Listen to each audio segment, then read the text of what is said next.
All right. Welcome to another episode of Jeep Torque. And today we're going to talk about the Mishimoto Low Temperature Thermostat. The particular one that I got, it opens up at 180 degrees. I want to replace my stock one, which opens up at 194. Mishimoto does have a version that's a stock one as well, if you wanted to go that route. And basically, what this does is to enhance the cooling efficiency. And the Mishimoto Low Temperature, what it does is it'll optimize the engine into a better cooling state by opening up earlier than the stock 194 degrees Fahrenheit. I'm kind of obsessed with keeping my Jeep cool. Here down in South Florida, the temperature tends to get very hot. So it is a good idea to try and keep that engine cool for sure. So I've done a few different modifications, and this is one that I've been waiting to do as well. So it's always like a plastic housing for the thermostat, and Mishimoto finally came out with one that's all aluminum. So I'm obsessed with having aluminum on that 3.6 Pentastar. It does keep it down to a really good 192 versus always tapping out at 228 degrees Fahrenheit. So I decided to go ahead and bite the bullet and buy this. So it is designed to fit on the 2012 through 2018 Jeep JK Wrangler. Is an OEM install, so you're not going to have to do any sort of modifications.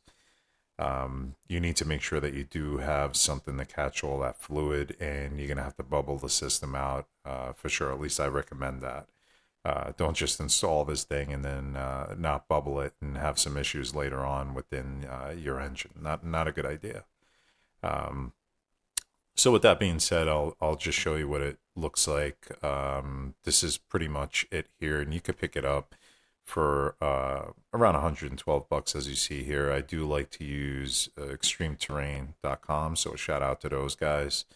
I pretty much order all my stuff through their site. They have everything. Their support is great. Always gets here on time. If you have anything damaged, they'll take it back as well. So they're really top notch. Been around for a little bit now too. So it's pretty in a nutshell. I mean, it's nothing too extraordinary like any of the other installs that I've done. But you still have to be cautious on what you're doing and make sure you put everything right. Make sure you get the screw right, and just make sure you follow exactly the instructions that it came with. I do have it here in the box, so it does come in a small box like this. Nothing crazy. It's very small. So that is the number right there. Let me just make sure that it clears up in case for you folks out there that want to order something like this. And again, you could probably find it from your cheap parts that you typically order from. Again, I like extremeterrain.com.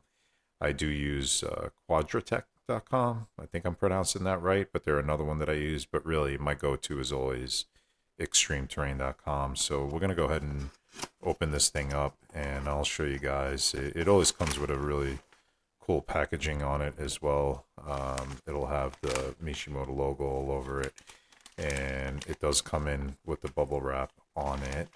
And I'm going to go ahead and just crack it open just to show you guys. I'm going to have to open it up anyway. And this is what it looks like here. And it's funny because it looks a little bit bigger when you see it on the screen, but it's very well built. It's already got the 180 thermostat in there, so you don't have to order it. So the housing is pretty solid stuff here. It's got the Mishimoto logo. This does use a particular wax. It is a bit different than like I said, your average housing. So it uses this high quality wax for consistent thermal response and long term reliability. Its robust design definitely ensures resilience under high pressure and high temperatures as well. So again, if you're one of those that goes off roading and you're constantly abusing your Jeep, or you're in some high temperature area, this would be something that you want to use as well. I will be posting some other videos on my installs with the Mishimoto radiator. I did do that a while back. I also have the Mishimoto oil cooler, which I'll get into on another podcast because that's a whole other story to get into. And then, of course, I have a story about my 3.6 that failed on me, and that's something that I'll get into a bit later on as well. But for now, I want to see how this does. I'm going to try and measure this and see if it actually does lower the temperature. I believe it will. I've gotten my Jeep from 228 degrees down to a nice 192 when I get on it.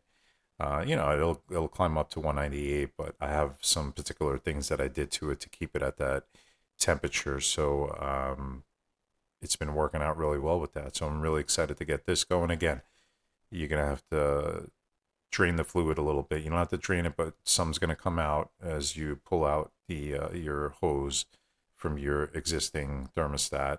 So make sure you have something. I like to use a dog. It's like one of those dog catchers, like a pet catcher. It's like a thin plastic, and you get them all different sizes. They work out really well. I think you put it under like a litter or something like that, but it works really well when you're working on this type of job. It'll just catch all that fluid that falls down. Once you're done with that, make sure that you bubble the system out. And again, I'm going to create a video and get that all posted up on how I did it. And make sure you subscribe to my channel. I did just upload a video that's about an hour long on installing the Willwood brakes. That was a big task and a half.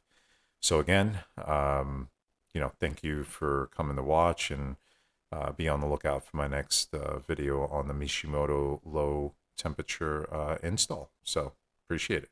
Thank you.